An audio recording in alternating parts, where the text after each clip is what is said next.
Dad, this year we're celebrating Thanksgiving just as a family. You're not invited. That's how the betrayal began, which I definitely didn't deserve. And when his wife added that I hadn't earned a place at their table yet, I replied with just one thing. I'll cancel all automatic payments. An hour later, 95 missed calls, and then something happened that turned everything upside down. Before we continue, please subscribe to the channel and let us know where you are listening in the comments. The message arrived at 3:47 on a Wednesday afternoon, 2 days before Thanksgiving. I was reviewing a client portfolio when my phone buzzed against the mahogany desk. I glanced down, expecting a confirmation about Thursday's dinner plans.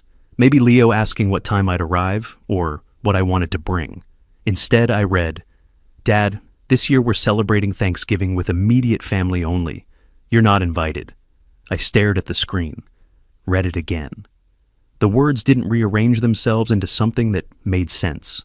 My reading glasses slipped down my nose as I leaned closer, as if proximity would somehow alter the meaning.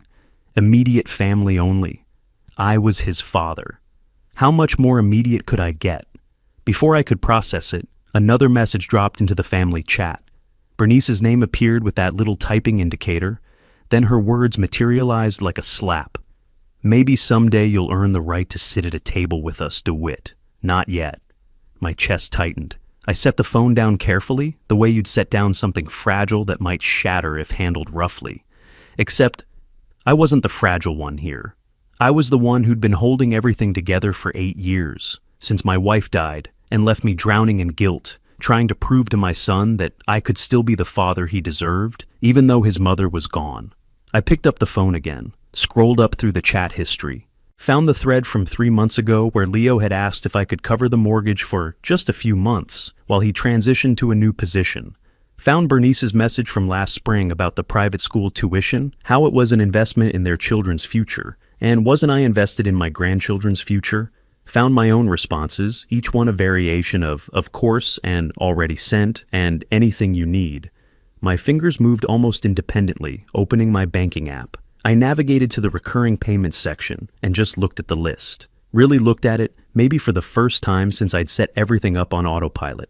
Mortgage payment, car lease for Leo, car lease for Bernice, private school tuition for both kids, their homeowner's insurance, their utilities, their premium cable package, Bernice's credit card autopay, because she'd convinced me that her business expenses were really investments in Leo's future networking opportunities. I muttered the total to myself, letting each word hang in the empty office. $8,550 every single month. Outside my office, footsteps approached. Martin from the adjacent suite paused in my doorway, already wearing his coat. His voice was cheerful, oblivious. DeWitt, you heading out soon? Happy Thanksgiving. I looked up, assembled my professional mask. You too, Martin. Drive safe. He waved and disappeared down the corridor. I heard the elevator chime, then silence settled back over the floor. Most of the building had already emptied out for the long weekend. I was alone with my phone, my computer screen, and a clarity I hadn't experienced in years. I read Bernice's message one more time. Maybe someday you'll earn the right, as if I hadn't earned anything, as if $8,000 a month was just expected, just assumed, just the price I paid for the privilege of occasionally seeing my grandchildren at whatever events Bernice deemed appropriate for my attendance. The screen blurred slightly. I removed my glasses, set them beside the keyboard. Without them, the numbers on my banking app became soft and indistinct, but I didn't need perfect vision to understand what I was looking at. I'd been staring at this reality for years without actually seeing it. I thought about calling Leo directly, demanding an explanation, asking what I'd done to deserve this dismissal. But I already knew the answer. Nothing. I'd done nothing except make myself indispensable and invisible at the same time. I was a checking account with a heartbeat, valuable only for what I could provide, and easily discarded the moment I expected something as unreasonable as a seat at the Thanksgiving table. My thumb hovered over the banking app. The office was very quiet. Through the window, I could see the sun starting its descent toward the McDowell Mountains, painting the Scottsdale sky in shades of copper and amber. Beautiful, indifferent. The city would keep moving whether I spent tomorrow alone or surrounded by family who tolerated me for my wallet. I pulled up the family chat one more time, read both messages again, then slowly scrolled through the payment list on my banking app. Each entry represented a choice I'd made: compensation for not being there enough when their mother was sick, for working too many hours when Leo was young, for every perceived failure that I'd tried to remedy with money, because money was something I understood, something I could control. I stared at that list until the numbers burned into my vision. My voice came out quieter than I expected, absorbed immediately by the leather chair and empty walls. You want immediate family only? Let's see how immediate your bills feel. My thumbs moved across the phone screen with a steadiness that surprised me. The message I typed into the family chat was brief, stripped of anything that might suggest negotiation was on the table. Thanks for letting me know. Canceling all automatic payments today. Have a nice holiday. I read it twice. Changed nothing, hit send. The little check marks appeared, confirming delivery. I watched them turn blue, read receipts. Both Leo and Bernice had seen it. I didn't wait for a response. The exit group option appeared when I held down on the chat name, and I tapped it without hesitation. A small confirmation dialog asked if I was sure. I selected yes. The chat disappeared from my screen. I opened my laptop alongside the phone, positioning both devices so I could work across platforms. My banking app on mobile, institution websites on the larger screen. I'd set up these payments methodically over the years. It seemed appropriate to dismantle them the same way. First, the mortgage. $3,200, scheduled to withdraw on the first of every month. I navigated to my primary bank's website, logged in, found the recurring payments section. The entry sat there with its neat little active status in green. My cursor hovered over cancel scheduled payment for perhaps 3 seconds. Then I clicked. A confirmation dialog appeared. Are you sure you want to cancel this recurring payment? The recipient will not be notified automatically. I clicked confirm. The status changed from green to gray. Canceled. I muttered to the empty office. $3,200. Not anymore. Next came the car leases. Leo's first, a luxury sedan he'd insisted was necessary for client meetings, even though his sales position had him working mostly from home. $489 monthly. Canceled. Then Bernice's SUV, the one she justified by claiming she needed safe, reliable transportation for the grandchildren. $512. Canceled. As I clicked through each one, I spoke quietly, echoing Bernice's words back to the empty room. Maybe someday you'll earn the right to drive these cars. Not yet. The private school tuition was next, $2,200 split between 2 kids, withdrawn quarterly, but averaged into my mental monthly calculation. That one required logging into a separate education and payment portal. More clicks, more confirmation dialogues asking if I was certain. I was certain. Homeowners insurance, utilities, the premium cable package that cost more than my own. Each cancellation took between 2 and 4 minutes. Login credentials, security questions, navigation through menus designed to make canceling difficult. I worked through them with the patience of someone who'd spent 40 years in financial consulting, someone who understood that thorough work took time. Somewhere during the utility cancellation, my phone began vibrating. Leo's name flashed across the screen, his photo, taken 3 Thanksgivings ago when he was still smiling at me, appearing with the incoming call notification. I glanced at it, reached over without looking directly at the screen, flipped the phone face down. The vibration continued for 30 seconds, then stopped. The silence lasted maybe 2 minutes before it started again. Same name, same photo. I kept my eyes on the laptop screen, clicking through to cancel the cable package autopay. By the time I finished with Bernice's credit card, the last item on my list, the one that had been quietly accumulating her business expenses at an average of $900 monthly, my phone had gone through several cycles of vibrating, stopping, and starting again. I closed the laptop with a quiet click that seemed loud in the office silence. The time on my computer screen read 7:52 p.m. I'd been working for just over an hour. Outside the window, downtown Scottsdale had transformed into its evening personality. Restaurant patios filling up, strings of lights illuminating the sidewalks, people starting their holiday celebrations early. I gathered my things slowly. Laptop into my messenger bag. Phone picked up and slipped into my pocket, still face down, still vibrating intermittently. Coat from the hook behind the door. I locked my office and walked to the elevator, rode it down to the parking garage, got into my car. The whole time, my phone kept buzzing against my thigh like an angry insect trapped in fabric. The drive to my apartment took 20 minutes through moderate traffic. I lived in a newer complex near Old Town, a 2-bedroom unit that had felt too large when I first moved in after selling the family house, but now felt exactly right for one person who didn't need to accommodate anyone else's expectations. Inside, I set my bag on the entry table and finally pulled out my phone. The lock screen was a mess of notifications, 95 missed calls. The message app badge showed 43 unread texts. I scrolled through the call log. Leo, Bernice, Bernice. Unknown number. Probably Celeste, alerted to the crisis and trying to mediate. Leo. I powered off the ringer completely, disabled the vibration, set the phone face up on my desk where I could watch the screen light up silently with each new attempt. In the kitchen, I pulled down a bottle of bourbon from the cabinet, a bottle I'd been saving for a special occasion that had never materialized. Crystal glass from the set I never used because there was no one to use it with. 2 fingers of amber liquid catching the light from above the sink. I carried the glass to my living room window, left the apartment lights off. The city spread out before me in layers of illumination. Streetlights, building windows, the red and white streams of traffic on Scottsdale Road. My phone screen glowed on the desk behind me, another silent call coming through. I didn't turn around. The bourbon was smooth, expensive. I took a slow sip and let it warm its way down. My voice came out quiet in the darkness. 8 years. 8 years of trying to make up for her being gone. They never appreciated a single day. The phone screen went dark, stayed dark for maybe 90 seconds, then lit up again.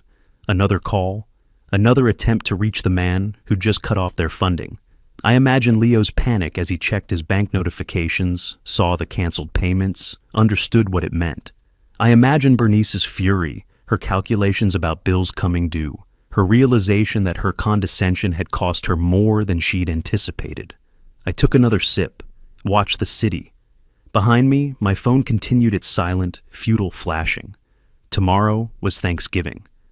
I'd spend it however I wanted. Maybe I'd cook something simple. Or maybe I'd go out, find a restaurant serving dinner, sit at a table with strangers who owed me nothing and expected nothing in return. The bourbon glass was half empty now, or half full, depending on perspective. I suppose that was the difference. I was finally looking at things from a different angle, not through the lens of guilt or obligation or desperate attempts to compensate for the past. Just seeing what was actually there. The phone lit up again behind me. I didn't turn around. The city lights were much more interesting. I woke Thursday morning to silence. No buzzing phone, no emergency knocks, no crisis demanding my immediate attention. Just the pale November sunlight filtering through my bedroom blinds and the distant hum of Scottsdale Road traffic. Most of the city was preparing Thanksgiving dinners. I made coffee. My dining table became a workspace. Laptop open, legal pad to the right, pen position parallel to the pad's edge. Habits from 40 years of client meetings. I pulled up the folder on my computer labeled Property Documents and started clicking through files I hadn't reviewed in years.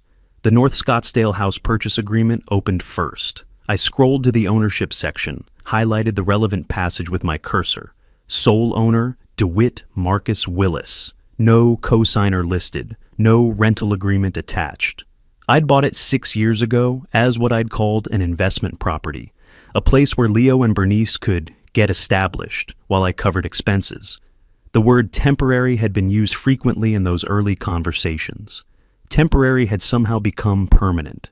I took notes in my legal pad, my handwriting precise despite the slight tremor in my fingers that had developed over the past year. Property purchased January 2018. Total price, $485,000. Mortgage paid in full 2021. Title, my name only. The vehicle leases came next. Both contracts opened in separate windows on my screen. Toyota Highlander for Bernice, leased March 2022.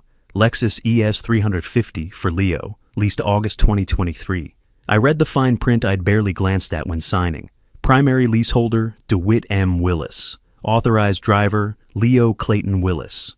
The second vehicle didn't even list Bernice. She'd been driving it on Leo's authorization alone. I muttered to the empty apartment. Sole owner, no cosigner, no rental agreement. It's cleaner than I remembered. My coffee had gone cold. I didn't bother reheating it. Friday afternoon, I sat in the same chair, laptop open to a different kind of research, property attorneys in Scottsdale. I read reviews, checked credentials, cross-referenced bar association listings. No personal connections. I wanted someone who'd never met my family, someone who'd see this as pure business. Oscar Chen's name appeared on 3 separate recommendation lists. Property disputes, contract law, 15 years of practice. His office was in Old Town, walking distance from the weekend art galleries Judith used to drag me to before she got sick. I filled out his online consultation form, selected the first available appointment, Monday, December 2nd, 10 o'clock. Click Submit. The confirmation email arrived 30 seconds later. Saturday morning, I was in my bedroom reading when my phone pinged with a doorbell camera alert. I opened the app and watched Leo and Bernice materialize on my screen, standing in the hallway outside my door. Leo raised his hand to knock, the gesture tentative, almost apologetic. Bernice stood behind him with her arms crossed, her mouth moving in what looked like instructions. I turned up the audio. Leo's knuckles made contact with the door. 3 soft raps, nothing that would disturb the neighbors. Bernice's voice came through tinny but clear. Harder. He's probably just ignoring us. Leo tried again, marginally louder. I watched from my armchair, phone screen balanced on my knee, as my son performed this pantomime of reconciliation. Bernice stepped forward, her face contorting with frustration. "DeWitt! Open this door! You can't just abandon your family like this." Her fist hit the door with real force. Leo's shoulders hunched. He reached out, touched her arm. "Maybe we should just go." She shook him off, pounded again, shouted my name 3 more times, each repetition sharper than the last. I watched her face flush red on the grainy camera feed, watched Leo glance nervously toward the elevator, watched them stand there for nearly 10 minutes before Bernice finally grabbed Leo's elbow and yanked him toward the hallway. They disappeared from frame. I heard the elevator chime through my walls, set my phone down, returned to my book. Sunday evening, I was at my dining table sorting documents into folders when Celeste called. I stared at her name on the screen for several rings before answering. "DeWitt, please, they're desperate." Her voice trembled, genuine distress rather than manipulation, at least initially. "The children need their grandfather. Don't destroy this family over one mistake." I kept my tone measured. "I'm not destroying anything, Celeste. I'm simply choosing not to fund people who treat me with contempt." But they apologized. "No. Bernice told me I hadn't earned the right to sit at a table with my own family." Leo agreed by his silence. "That's not a mistake. That's a statement of how they see me." She shifted tactics. I could hear it in her breath, the slight pause before the next sentence. "How can you be so cruel? Your wife would be ashamed of you right now." Something cold settled in my chest. My wife would want me to maintain my dignity. "Goodbye, Celeste." I ended the call, set the phone face up on the table, and watched it light up twice more with her attempts to call back. Didn't answer. The apartment felt especially quiet after that. I organized the last folder, snapped it shut, stacked it with the others. Stood at my window and looked out at the Sunday evening traffic, the restaurants with their patio heaters glowing orange, couples walking dogs. The ordinary rhythms of people who weren't spending their holiday weekend cataloging the ways their family had failed them. I spoke to the empty room. Everyone thinks money equals love. Nobody asks what love without respect is worth. My reflection in the window glass looked older than 62, tired, but not defeated. There was a difference between exhaustion and surrender, and I'd spent too many years confusing the two. Monday morning would come, the attorney would review my documents, and we'd begin the actual work of dismantling what I'd built. The notification light on my phone blinked steadily, more messages I wouldn't read tonight. Outside, the city continued its weekend wind-down, oblivious to the small domestic war being waged in voicemails and doorbell camera footage. I left the window, made a simple dinner, ate it at the table where my laptop and legal pad waited for tomorrow's next phase. The silence wasn't uncomfortable anymore. It was clarifying. Monday morning arrived with the kind of clarity that comes after a decision becomes irreversible. I showered, dressed in charcoal slacks and a pressed button-down, business casual, the uniform of a man who still went to an office every day and understood the difference between casual and careless.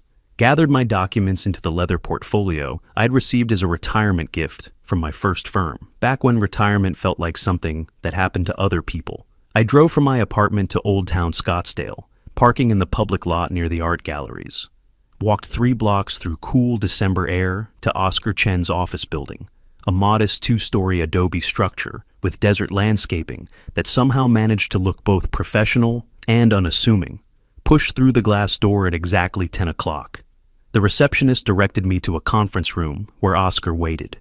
He was younger than I'd expected, maybe 45, with black-framed glasses and a firm handshake that spoke of confidence rather than aggression. "Mr. Willis, please have a seat." I took the chair across from his desk, set my portfolio on my lap, unzipped it with deliberate calm. Oscar settled into his own chair, legal pad positioned in front of him, pen already uncapped. "I've reviewed the basic facts from your consultation form," he said, "but I'd like to see the actual documents. Let's start with the house deed." I extracted it from the portfolio, slid it across the desk. He examined it with the kind of focus I recognized from my own work, someone who knew what details mattered, made a few notes, looked up. "The vehicle leases, please." I handed those over. He spread everything across his desk like a poker hand, documents fanned out where he could see them all simultaneously.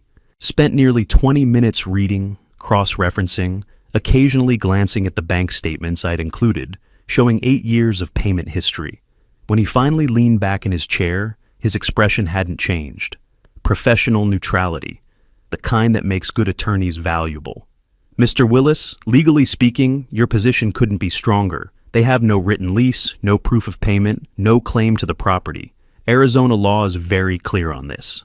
I kept my voice level. "How long will the eviction process take?" 30 to 60 days if they cooperate. If they fight it, maybe 90. But they won't win. They'll just delay. "And the vehicles? You can terminate those leases tomorrow if you want. They're in your name. The leasing company will retrieve them." He outlined his strategy with the same methodical precision I'd used reviewing my own documents. We'd send a formal eviction notice first, 30 days to vacate, document everything they did in response, every call, every text, every appearance at my door. If they claimed I'd verbally agreed to let them stay indefinitely, we'd have a paper trail proving otherwise. "When can you send the notice?" I asked. "I can have it drafted by Wednesday, courier delivery to their address Thursday at the latest." He quoted his retainer, $5,000. I didn't hesitate. Pulled my checkbook from the portfolio's inner pocket, wrote the check with practiced strokes. 40 years of signing checks had made the motion automatic. Tore it free, slid it across the desk. Oscar examined it briefly, then extended his hand again. "I'll be in touch by Wednesday with the draft for your review."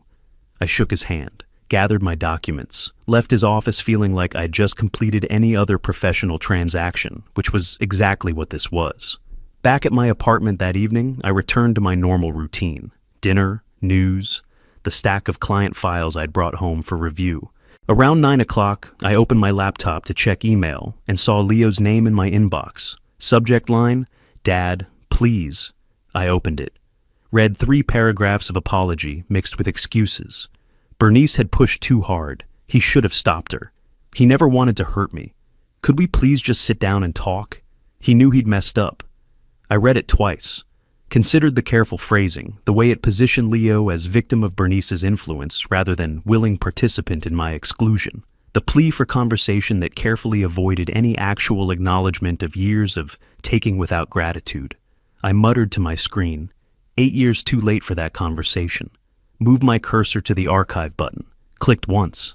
The email vanished from my inbox. Wednesday passed quietly. Thursday afternoon, I was at my office reviewing a portfolio allocation when my desk phone buzzed. Building security. "Mr. Willis, there's a man in the lobby claiming to be your son, requesting to see you. He's becoming disruptive." I glanced at my computer monitor, switched to the building's security camera interface, a feature available to senior staff for exactly these situations. Selected the lobby camera. Leo appeared on screen, pacing near the elevator bank. His gestures were sharp, agitated. The security guard stood between him and the elevators, professional but firm. "Should we call the police?" the guard asked through the phone. I watched Leo throw his hands up, watched his mouth move in what looked like shouting, Watched him point at the elevators, at the guard, back at the elevators. The desperation was visible even through the grainy camera feed. "No," I said. "Just escort him out. Don't let him come back." I stayed on the security feed after hanging up. Watched 2 guards approach Leo.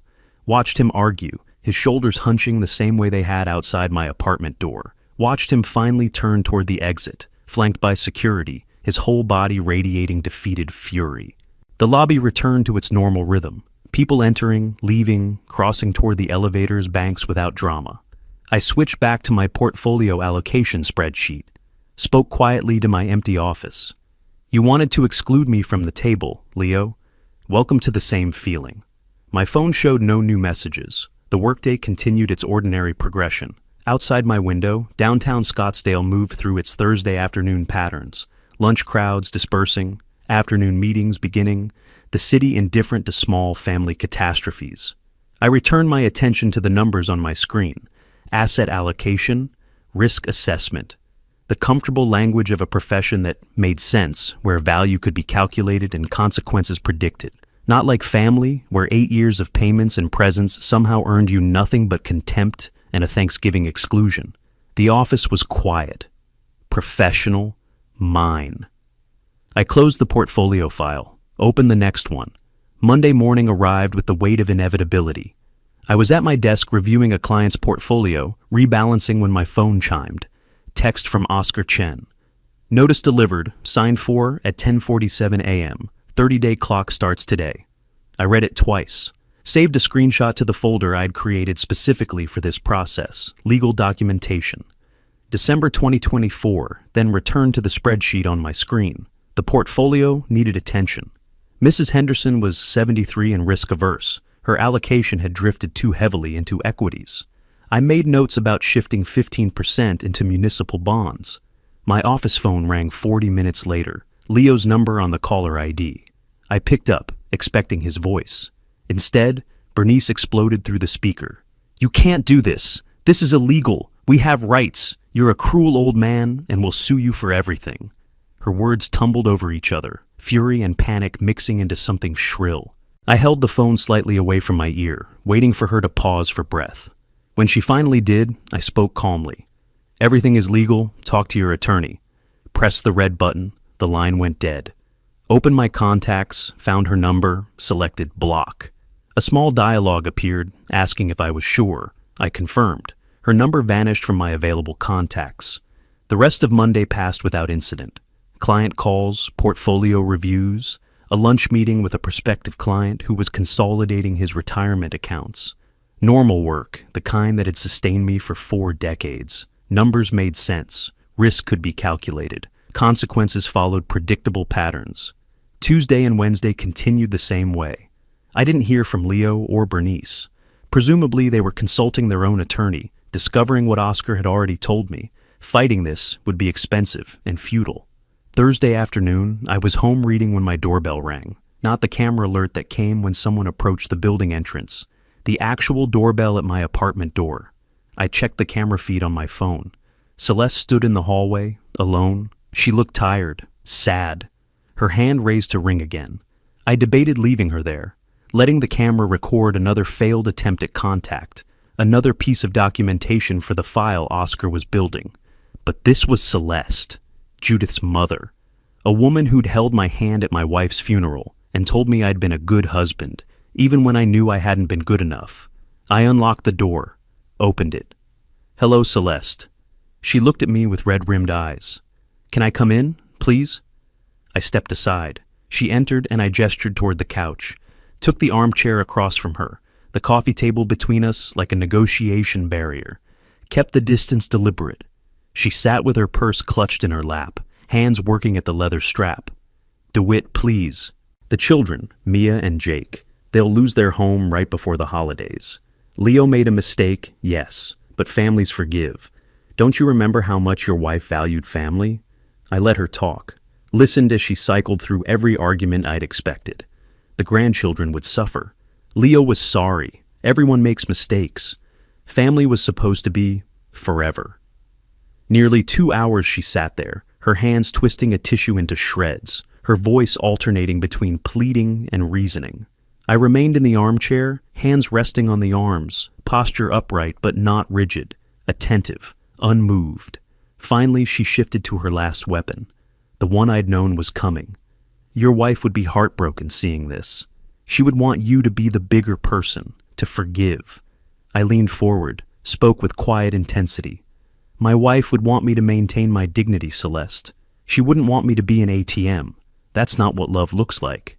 But Leo didn't make a mistake. He showed me exactly what I mean to him, a source of money, not a father. There's a difference between family and people who exploit you. She stood unsteady. Her face was wet. I can't believe you're doing this. I walked her to the door, didn't offer a hug or any physical comfort. Opened the door, nodded once. She stepped into the hallway, and I closed the door gently behind her. The apartment settled back into silence. I returned to my chair, picked up my book, tried to find the page I'd been on before the doorbell rang. The words didn't make sense at first. My eyes tracked across sentences without absorbing meaning. I set the book down, looked at the closed door, spoke to the empty apartment. Everyone confuses enabling with loving. I'm done with that confusion. The afternoon light was fading outside my windows. Traffic sounds drifted up from Scottsdale Road. Someone's television played faintly through the walls, a commercial for holiday sales, cheerful voices promising perfect gifts. I thought about Celeste's face as she left. The genuine pain there. She believed she was helping, believed she was defending family values. But family values without mutual respect weren't values at all. They were just chains disguised as connection. My phone sat on the side table, dark and silent. No new messages. Leo and Bernice had apparently learned that Celeste's mission had failed, or maybe they were waiting to see if she'd planted seeds of doubt that would bloom into capitulation. They'd be waiting a long time. I picked up my book again, found my place. The words made sense this time. The story continued its forward motion, characters making choices and facing consequences, the narrative arc bending toward resolution. Outside, the December evening deepened into night. The city lights came on, one by one, mapping the familiar geography of my adopted home. Scottsdale in winter, cool, clear, beautiful in its desert way. I'd chosen to live here after Judith died, sold the family house in Tempe where we'd raised Leo, where every room held memories of her illness and my failures to be present enough, attentive enough, the husband she'd deserved. Started over in this apartment with its clean lines and its lack of history. Maybe that's what I was doing now too, starting over, choosing a life without the weight of expectations I'd never be able to meet, no matter how many checks I wrote. The book's protagonist was making a difficult choice on the page in front of me, walking away from something comfortable but toxic. I understood that character better now than I had this morning. Wednesday evening, December 18th. I was wrapping up a late meeting when my phone started buzzing repeatedly. I ignored it. The client needed my attention more than whatever messages were arriving. But after the third notification in as many minutes, I glanced down. 3 texts, all from colleagues. Variations on the same theme. Did you see what's being said about you online? The meeting ended at 6. I thanked Mr. Patterson, walked him to the elevator, returned to my office, and finally checked my phone properly. 4 more messages had arrived. 2 from acquaintances at the Scottsdale Chamber of Commerce. 1 from Martin next door. 1 from a former client. All asking the same question. I opened Facebook, which I'd last checked sometime in September, navigated to Bernice's profile. It was public, which made finding the post easy. Posted at 3 that afternoon. My father-in-law is evicting us, his own son, daughter-in-law, and 2 young grandchildren, with 30 days' notice right before Christmas. We have nowhere to go. I never thought family could be this cruel. Please pray for us. 47 comments, 23 shares. I scrolled through the responses, variations on outrage and sympathy.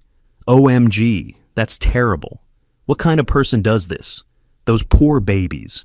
I closed the app, sat in my office chair looking at the phone's dark screen. This was the strategy shift Oscar had warned me about.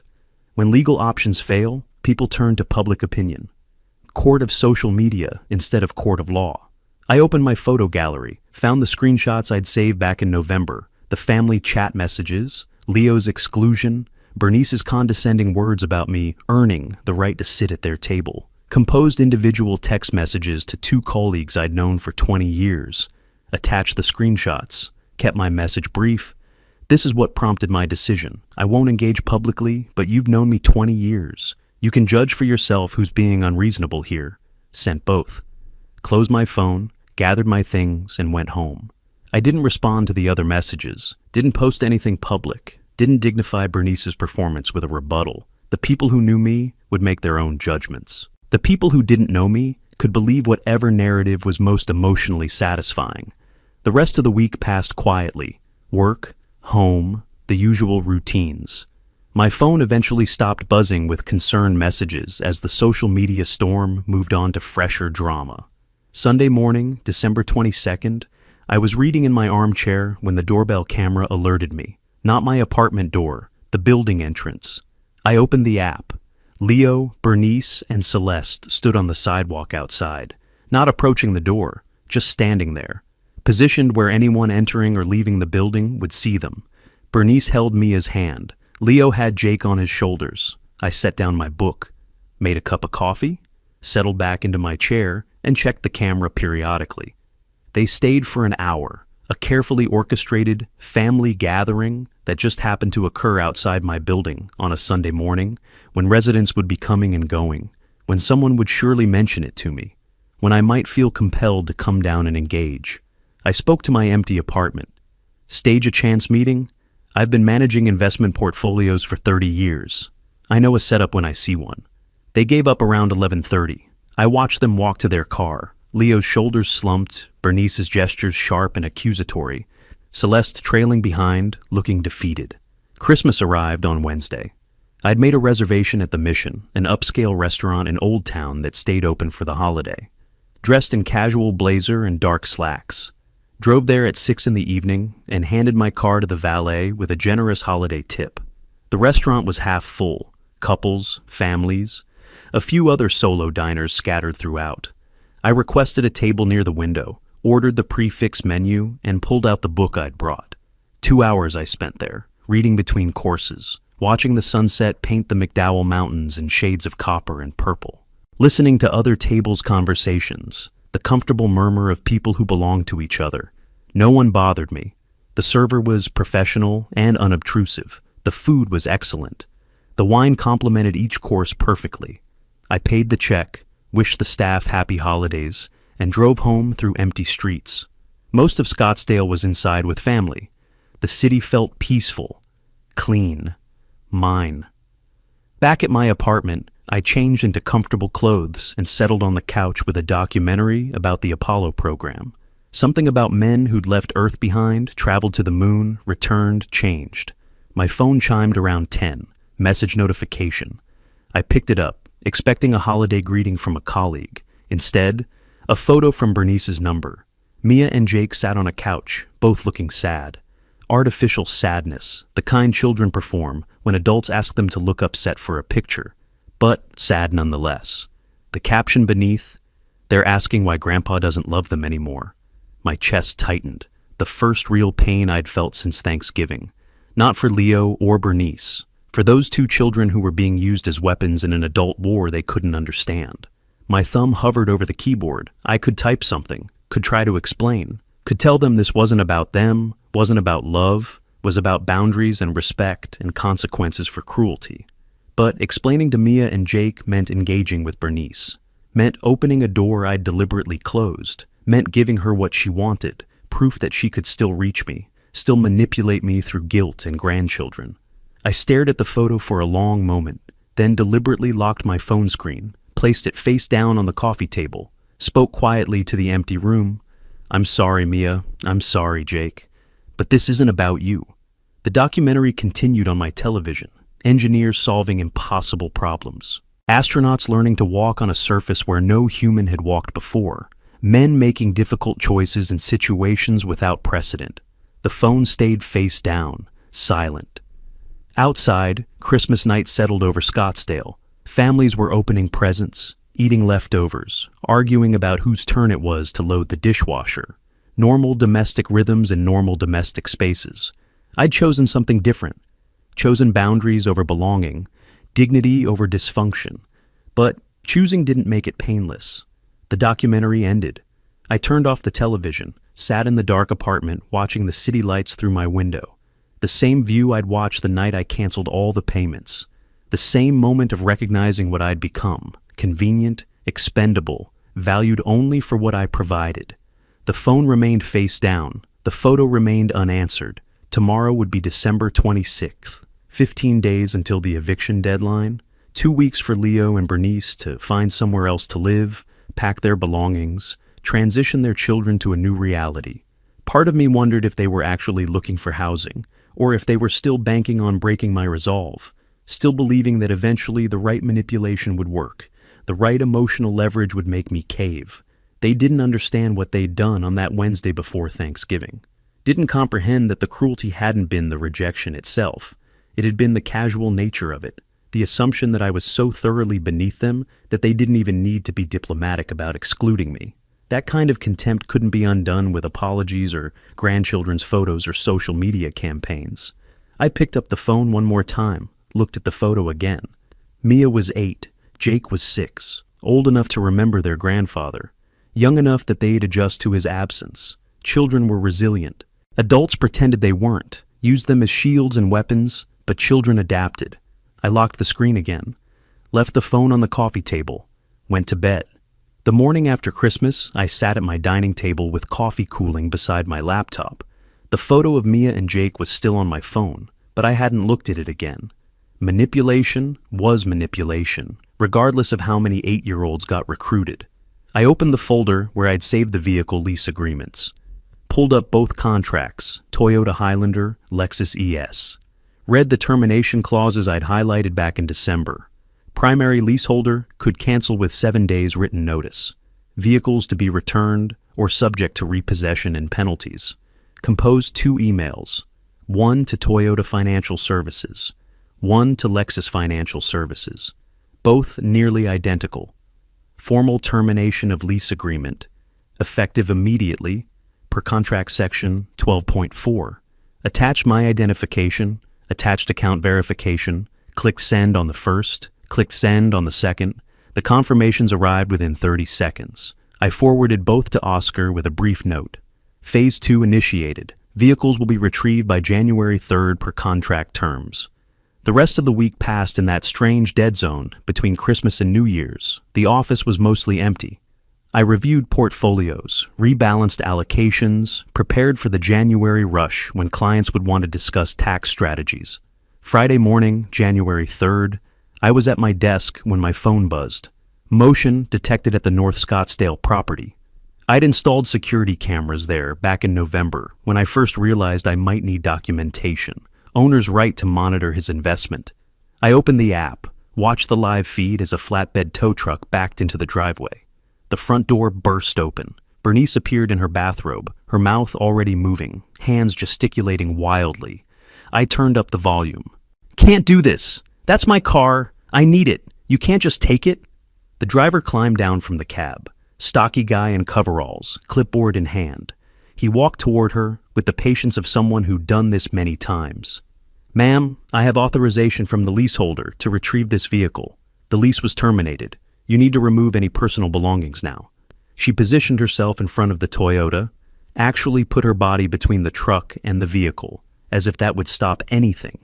"I have children. How am I supposed to take them to school?" The driver showed her the paperwork, pointed at specific lines. Even from the camera angle, I could see her face cycling through emotions: disbelief, rage, desperation. She pulled her phone from her bathrobe pocket, started dialing. Probably Leo.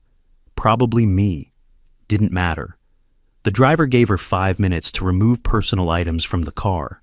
Watched as she yanked open doors and pulled out random objects. A sweater, some toys, a reusable shopping bag. Then he winched the Highlander onto the flatbed and drove away. Bernice stood in the driveway holding her pile of belongings, watching the truck disappear down the street. Saturday, Leo's Lexus went the same way. I watched that one too. Different driver, same professional patience. Leo tried standing in front of the car with his arms spread wide, talking rapidly. The driver made a phone call, probably to the leasing company, maybe to the police. Leo's shoulders slumped. He stepped aside. The Lexus disappeared onto another flatbed. My phone started getting texts from numbers I didn't recognize. Bernice must have been borrowing phones now that hers was blocked. I read them without responding, variations on desperation and fury, then added each new number to my block list. The week between the vehicle repossessions and the eviction deadline felt longer than it probably was. I went to work, came home, checked the security cameras occasionally, and saw Leo and Bernice loading boxes into a U-Haul truck they had rented. Thursday evening, January 9th, I sat in my darkened apartment with just my laptop screen providing light, pulled up the security feed, and watched. Leo and Bernice made trip after trip, boxes, furniture, lamps, everything they'd accumulated during 6 years of rent-free living. Their movements were mechanical, exhausted. They didn't appear to speak to each other. Around 9 in the evening, the U-Haul finally pulled away from the curb, Leo driving, Bernice in the passenger seat, both of them staring straight ahead through the windshield. The house sat empty under the streetlights. I closed the laptop, sat in the darkness for a while, felt relief, not triumph. This wasn't victory, it was just the end of an unsustainable situation. Like finally selling a bad investment. You didn't celebrate, you just stopped losing money. Friday morning, I drove to the North Scottsdale house, used my key to unlock the front door. The sound echoed in the empty space. Walked through each room slowly, my footsteps too loud on the hardwood floors. The house smelled like cleaning products and abandonment. They'd tried to make it presentable, probably hoping I wouldn't pursue them for damages. In the hallway, I found scratches on the wall. Looked like furniture had scraped it during move-out. In the living room, a dark stain on the carpet near where their couch had been. Coffee or wine, probably. Set in too deep to clean. I photographed both, not because I planned to do anything about it, just documentation, proof of what had been left behind. My phone buzzed, text from Oscar. Everything goes smoothly with the move-out? I type back, house inspection complete, minor damage noted. What's the next step? His response came quickly. Document everything, but don't pursue financial claims. It'll look petty and vindictive. You've made your point. Let them go. I read it twice. He was right. Chasing them for a carpet stain and wall scratches would undermine everything. Make it look personal instead of principled. Understood. Moving forward with next steps. I took one more walk through the empty house. Looked out the back windows at the small yard they'd never maintained. Checked the garage where Leo's Lexus used to sit. Everything was hollow, clean, ready for the next chapter. Locked the front door behind me. Stood on the driveway for a moment, keys in hand. 6 years they'd lived here, never paid rent, never maintained the property, never acknowledged the gift they'd been given. I got in my car and drove back to my apartment. The house would stay empty for now. Oscar had advised waiting a few weeks before listing it, letting things settle. But eventually, I'd sell it, close that chapter completely, make sure Leo and Bernice understood there was no going back. The January sun was bright and cold. Traffic was light on the drive home. I passed people walking dogs, jogging, living their normal Friday lives. Mine was normal too now. Or would be, once I finished what I'd started. I parked in my building's garage, rode the elevator up, unlocked my apartment door, and stepped into the quiet space that was mine and no one else's. No one expecting money, no one sending manipulative texts, no one using children as weapons. Just silence, clean and uncomplicated. I made lunch, returned some work emails, spent the afternoon organizing tax documents for my accountant. Normal life. The kind I'd been funding for others while neglecting my own. Not anymore. A week after the move-out, I was at my desk reviewing my monthly budget when something caught my attention. The automatic withdrawal section was nearly empty. Mortgage payment, canceled. Car leases, terminated. Insurance premiums, gone. Tuition, eliminated. I opened a spreadsheet, ran the numbers. $8,550 monthly.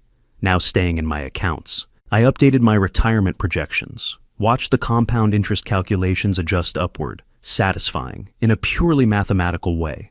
The third week of January, my phone rang. Leo's number. I almost let it go to voicemail, but something made me answer.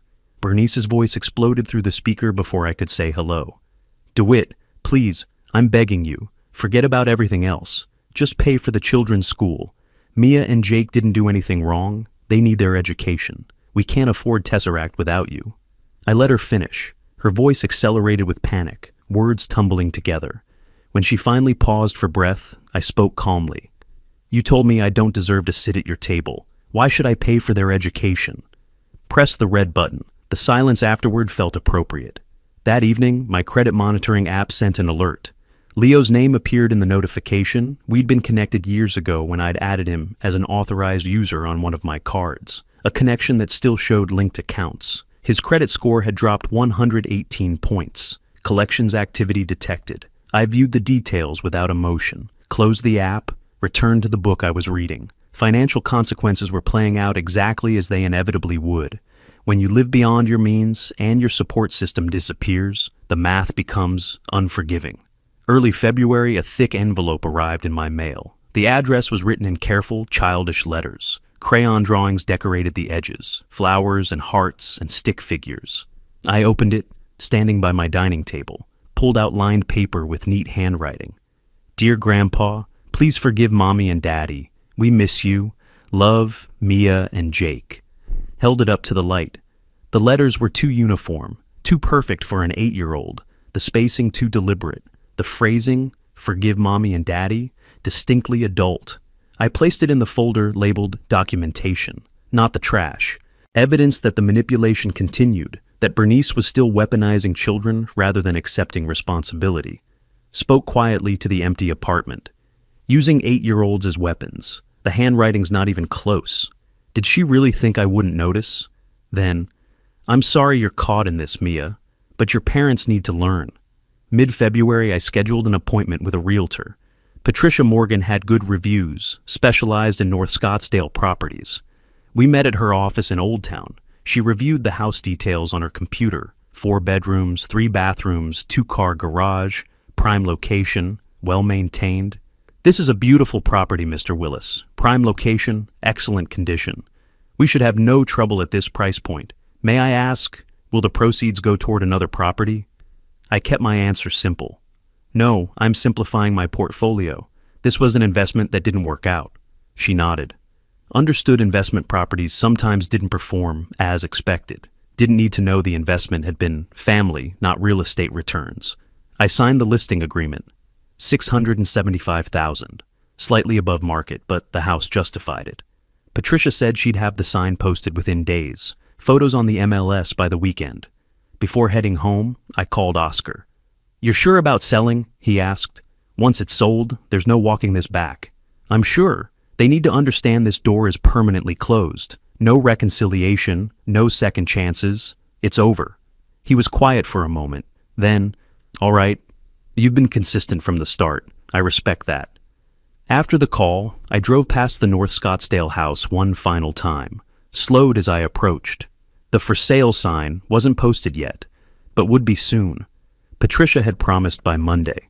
The house looked empty, abandoned. Even from the street you could tell no one lived there anymore. Lawns needed mowing, blinds were open to vacant rooms. The driveway where 2 vehicles used to sit was bare concrete. I didn't stop, just slowed, noted the details, continued driving. That evening, I sat in my apartment with the windows open despite February's chill. The city sounds drifted up, traffic, distant conversations, someone's music playing. Normal urban life. My phone sat on the coffee table, dark and silent. No desperate calls, no manipulative texts, no photos of sad grandchildren. Either Bernice had run out of strategies, or she'd finally accepted that nothing was going to work. The math of their situation was brutal and simple. Leo made $75,000 annually. After taxes, about $4,700 monthly. Their rent in Mesa was $1,600. Add utilities, food, gas for Leo's commute, basic insurance, phones. $3,500 in fixed expenses, minimum. Left $1,200 monthly for everything else. No private school, no luxury cars, no lifestyle they'd grown accustomed to. And now collection agencies were calling about their credit card debt. $8,500 they couldn't pay. Their credit scores were tanking. Future loans would cost more. Future rentals would require higher deposits. The cascade of consequences had its own momentum now. I wasn't pushing anything, just watching gravity do its work on a structure I'd stopped propping up. I thought about Mia and Jake. Hoped they were resilient. Hoped Mesa Elementary was treating them well. Hoped they'd eventually understand their parents' choices had created this situation, not their grandfather's boundaries. But that was years away. For now, they were confused children wondering why everything had changed. That part wasn't satisfying, never would be. Children were casualties of adult dysfunction, always had been. I'd been trying to prevent that by funding their lifestyle, but all I'd done was delay the inevitable while enabling their parents' irresponsibility. Sometimes the kindest thing you could do was stop being kind in ways that fostered dependence. Outside, the city continued its evening rhythms, restaurants filling up, couples walking to dinner, the ordinary movements of people living within their means, maintaining their dignity, not exploiting family members. I closed the windows. The apartment became quiet again. My retirement account balance was healthier than it had been in years, my stress level lower, my sense of self-respect restored. Small prices, alienation from a son who'd shown his true character, distance from grandchildren being used as pawns, judgment from people who didn't know the full story. But I'd paid larger prices before, paid them monthly for 8 years, paid them in dignity, in self-respect, in the slow erosion of knowing I was being used.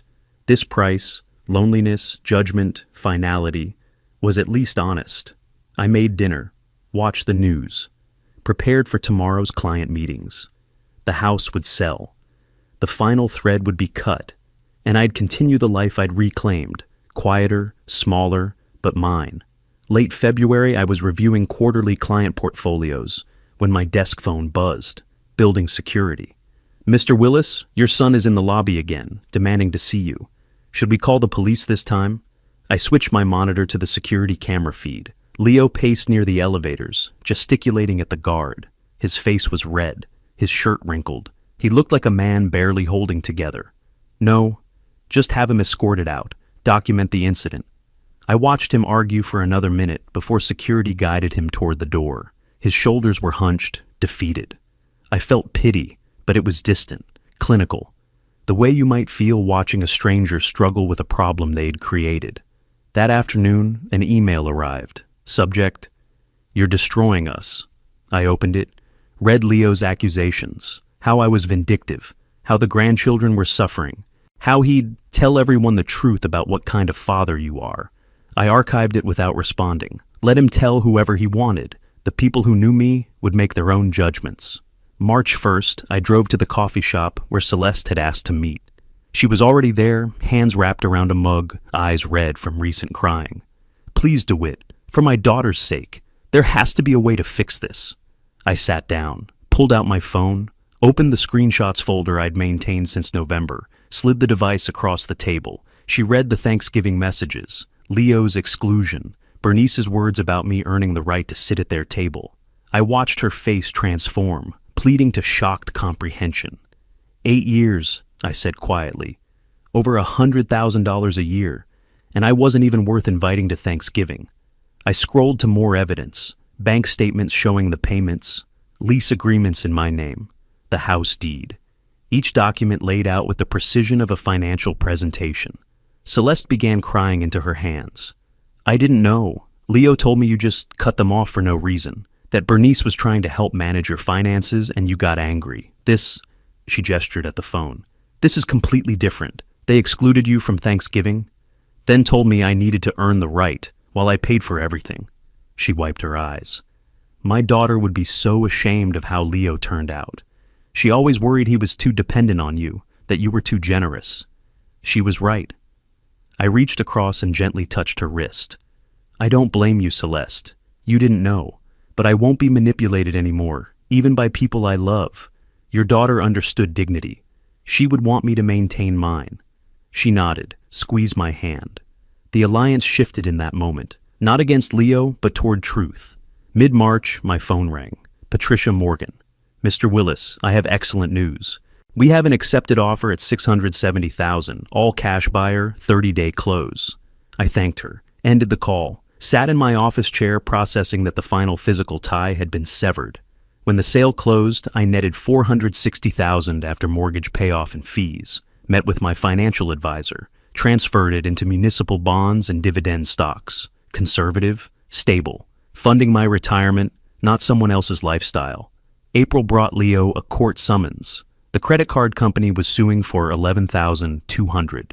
The original debt plus interest and fees. The court ordered wage garnishment.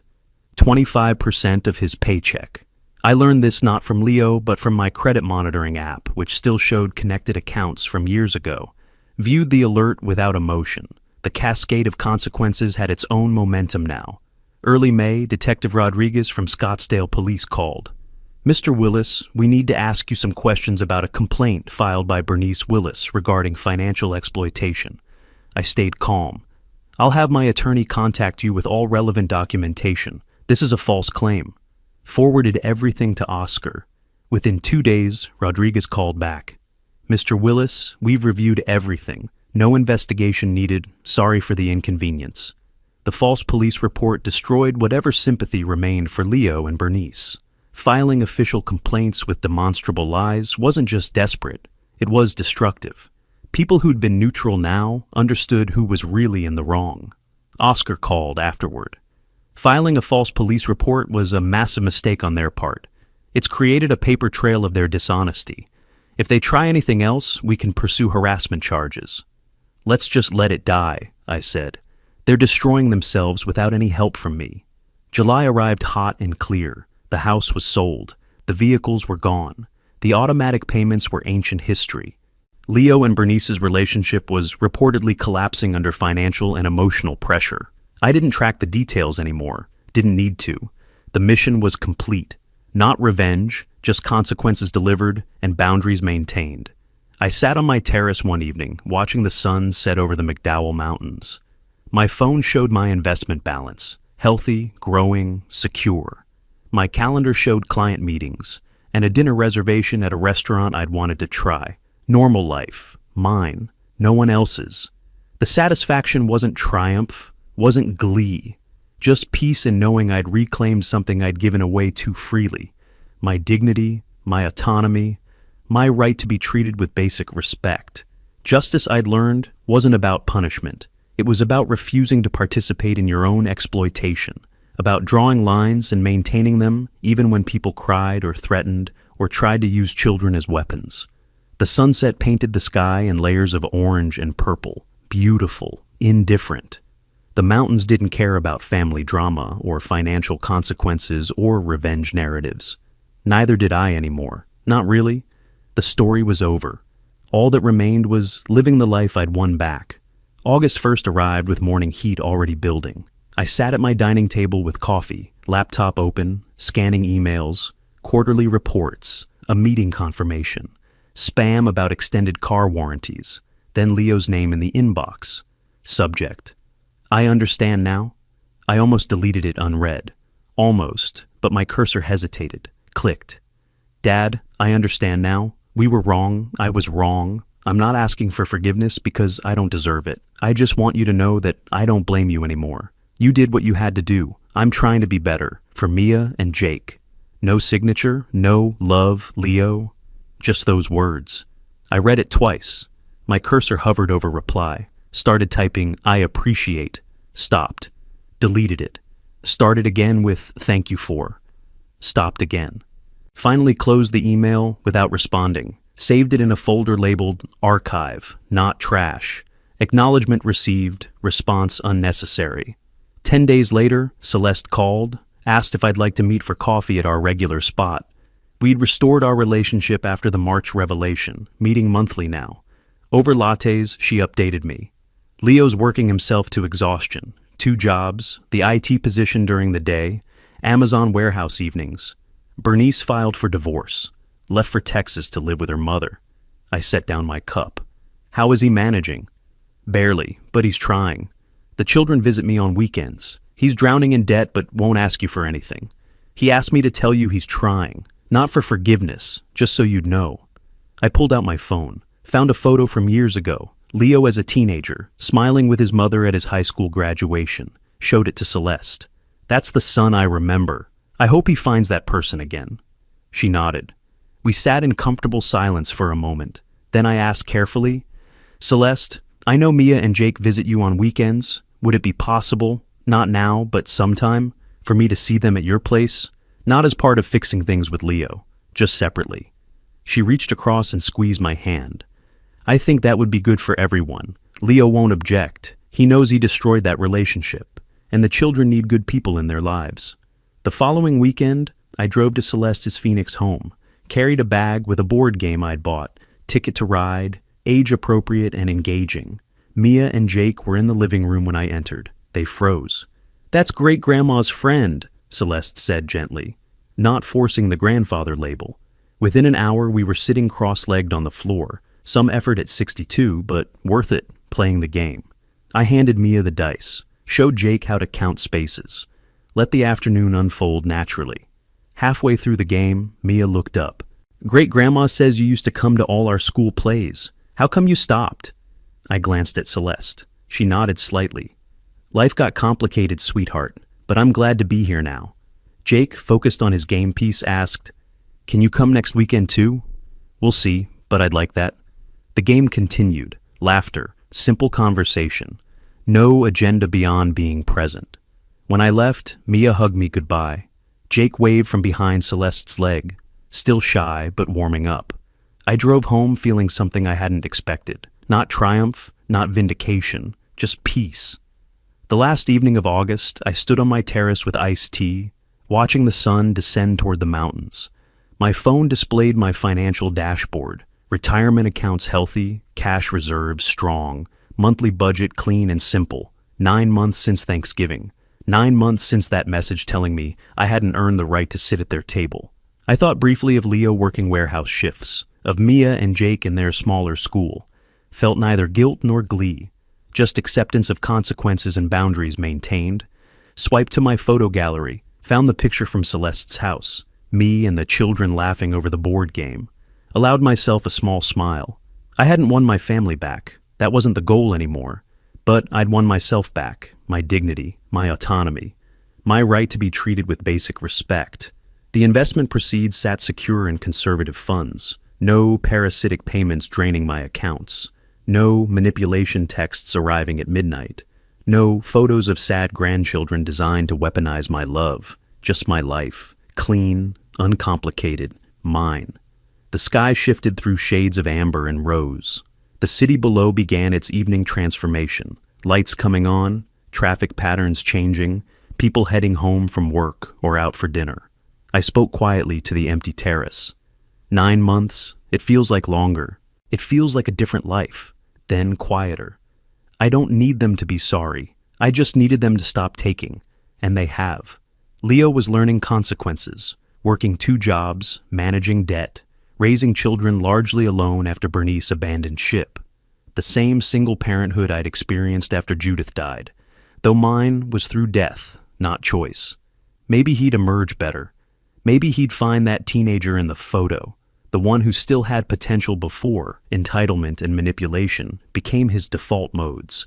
Or maybe he wouldn't. Either way, it wasn't my responsibility anymore. I'd given him advantages, education, support, a rent-free home, vehicles, tuition for his children.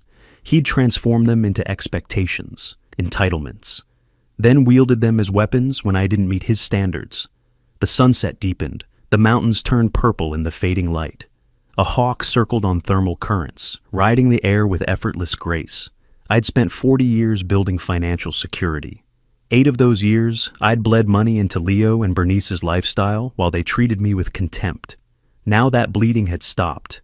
The wound was healing. The scar tissue was stronger than the original skin. My phone buzzed, Celeste texting. "The children asked when you're coming back. Next Saturday work for you?" I typed back, "I'll be there." Set the phone down. Watched the last sliver of sun disappear behind the mountains. The sky burned brilliant orange, then faded to deep blue. Justice wasn't revenge, wasn't punishment, wasn't even about being right. It was simply refusing to fund your own disrespect, drawing lines, maintaining them, living on your own terms even when people you loved tried to dictate those terms through manipulation and guilt. I'd drawn those lines, maintained them, reclaimed my life. The terrace was cooling now, evening breeze carrying the scent of desert plants and distant mesquite. Inside, my apartment waited, quiet, organized, peaceful. Tomorrow would bring client meetings, portfolio reviews, maybe lunch with a colleague, normal life, the kind I'd been too busy enabling others to fully live. I finished my tea, picked up my phone, one last look at the photo of Mia and Jake laughing over the board game. Then I turned and walked inside, closing the terrace door behind me. The sunset continued without me. Beautiful, indifferent, exactly as it should be. If you like this story, please like this video, subscribe to the channel, and share your impressions of this story in the comments. To listen to the next story, click on the box on the left. Thank you for watching.